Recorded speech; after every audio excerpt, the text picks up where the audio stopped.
Assalamualaikum. Sorry geng, hujan. Musim banjir macam ni ya. Tapi nasib baik rumah atas bukit tak kena banjir. Orang lain dah kena banjir. Kita minta dia pemudahkan segala urusan dia orang. Okey geng, saya break ni dah saya dah pasang satu ni. Sebelah kanan ni, belakang ni. Tapi ada masalah geng. Masalah kabel handbrake. Harap kau dengar suara geng sebab biasanya nak hujan. Tak zing. Okey, tengok dia geng. Nasib baik saya tak pasang lagi. Saya cek dulu kabel ni. Kalau nak cek, kita masuk dalam tu. Kita buka amrih tu. Kalau macam saya terbuka lah sebab lama dah buka lah. Masa nak mula-mula tu lagi. Masa mula-mula nak buat kereta ni lagi dah buka lah. Okey, saya tunjuk saya nak tahu geng, kita geng kabel ni. Okey. Kereta masih rukuh lagi. Bukan sejuk ni kan. Bukan kereta sejuk. Tapi kita nak main spray aja, main spray bumper, side skirt apa-apa. Sebab kita masih berbuku lagi ni. Ni dah berapa kali kan. Sebab nak masuk dalam ni. Aduh. Tempat sempit. Semua kerja dalam satu tempat. Okey kau tengok ni. Okey. Okey ni. Ni kalau saya tarik ni, macam ni je datang. Macam ni tak. Pada tak ada sangkut pada belakang tu. Tadi kan boleh sangkut apa-apa, boleh sangkut abrik lagi. Tapi dia yang ni je keluar. Yang ni tak keluar. Tengok Kita tarik. Tengok. Patutnya yang ni pun kena keluar juga, sama-sama keluar. Nampak tak? Okey. Apa ni? Kalau korang nak adjust handbrake kat sini. Ni. Pula nak tinggikan handbrake Nak rendah ke kan tinggi rendah kan. Okey.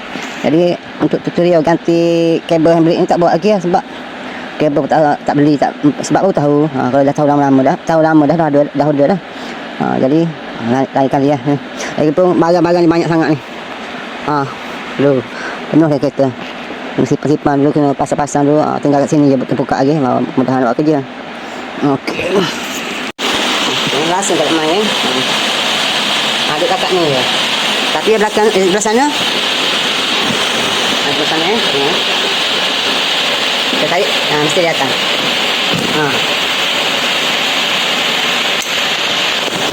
Tapi ni pun dah banyak berapa gini. Dia ketak dah sikit ni. Tapi kalau nak cantik memang kiri kanan ganti. Tapi saya ganti sebelah je lah.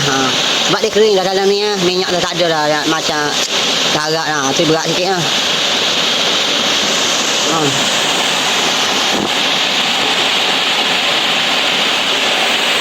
Bila kita masuk dalam tengok balik mesti duduk straight kan. Duduk straight balik Jadi yang sebelah ni saya tak pasang lagi Tunggu kabel handbrake dulu. Ada baru saya pasang. Jadi saya tunjuk sebelah sana. Memang nak tunjuk sebelah sana pun sebab nampak satu je lah sebelah je. Nampak sama je jangan nak pasang. Okey ya. Ni saya skirt niat tu nak sembuh dalam musim hujan ni. Okey kita okey. Ni tarak yang sebelah sana pagi tadi saya dah polish lah dengan mata polish tu, dengan render yang mata polish tu.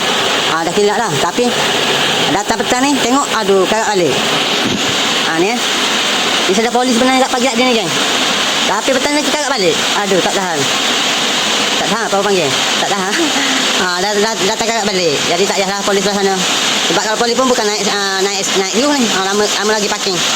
Jadi boleh sebelah sana. Naik. Dah kilap pagi tadi dah kilap ni. Tapi petang datang jadi macam ni balik. Buat ribut kan. Ribut sambil hujan. Takut.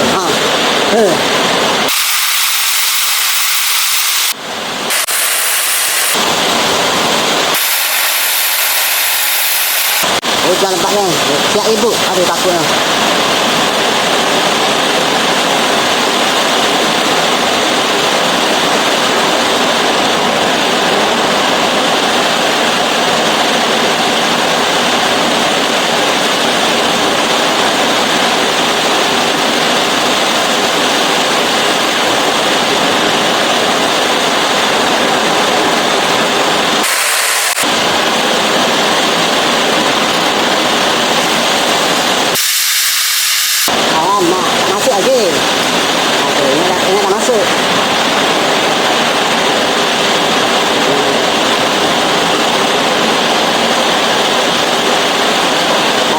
dah masuk dah. Ni baru masuk.